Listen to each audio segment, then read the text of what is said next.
പച്ചവിരിച്ച് നിൽക്കുന്ന തേയിലക്കാടുകൾക്കിടയിൽ നീലവസന്തം തീർക്കുകയാണ് ജക്രാന്ത. പാതയോരങ്ങളിലാകെ പൂത്തു നിൽക്കുന്ന നീലവാഗമരങ്ങൾ കാണാൻ ദിവസവും വിനോദസഞ്ചാരികളുടെ തിരക്കേറുകയാണ്. ഇലകൾ പൊഴിച്ച് നിറയെ പൂക്കളുമായി നിൽക്കുന്ന ഇവ മൂന്നാറിൻ്റെ സൗന്ദര്യത്തിന് മാറ്റുകൂട്ടുന്നുണ്ട്.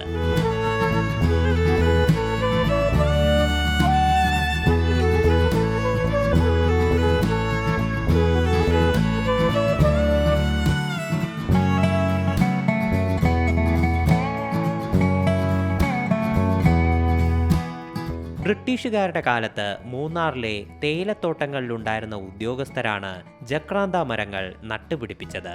റോഡരികിൽ നീല നിറത്തിൽ പൂത്തുലഞ്ഞു നിൽക്കുന്ന ഇവയെ കാണാൻ നിരവധി സഞ്ചാരികൾ പിന്നീട് വന്നു തുടങ്ങി.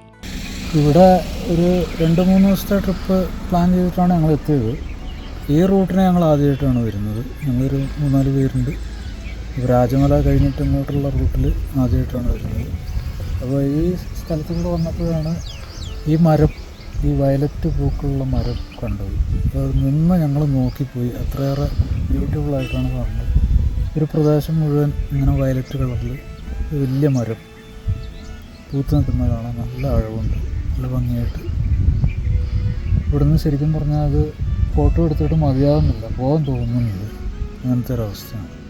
പാതയോരങ്ങളിലും ഉദ്യാനങ്ങളിലുമൊക്കെ മോടി പിടിപ്പിക്കാൻ വിദേശ രാജ്യങ്ങളിലും നീലവാഗകൾ നട്ടുപിടിപ്പിക്കാറുണ്ട്.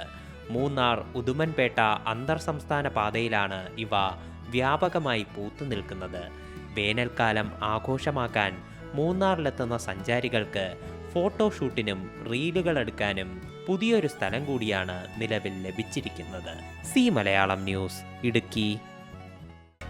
പുതിയ വാർത്തകളും വിശേഷങ്ങളും ഇനി വിരൽ തുമ്പിൽ. എല്ലാ ഡിജിറ്റൽ പ്ലാറ്റ്ഫോമുകളിലും ഇപ്പോൾ സി മലയാളം ന്യൂസ് ലഭ്യം.